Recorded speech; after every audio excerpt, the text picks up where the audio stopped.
Thank you, Minister. And you spoke about the importance of building houses in rural areas. And I just looked at the housing commencements for last year, Minister, on a per capita basis.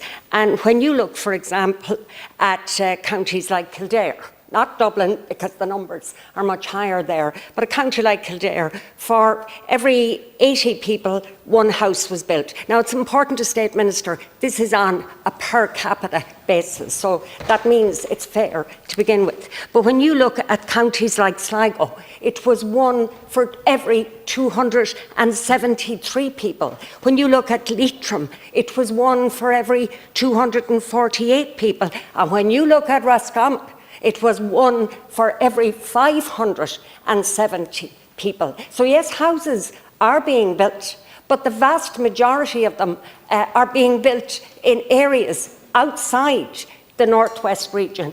And I want to ask what action you are taking to counteract that. Minister, to conclude.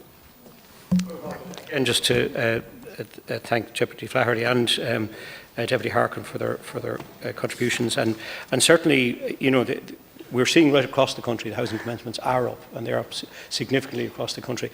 It is the responsibility of local authorities as well to show ambition. As I said, Housing for All is underpinned by record state funding, and through the housing strategies of local authorities to ensure that the service land is available, to ensure that they're meeting the infrastructural requirements in those areas and meeting the demands that are out there in terms of all tenure types. And I do think that schemes like Creekona are delivering in areas, particularly in small rural towns and villages, where commencements on the refurbishment of properties is starting to deliver.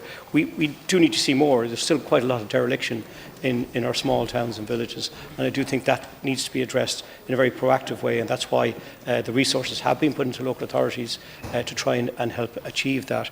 But I appreciate the comments that the Deputy is making, but the delivery is happening, and it's not. The government has not been found wanting in terms of providing the resources available or the various schemes to ensure that delivery does happen.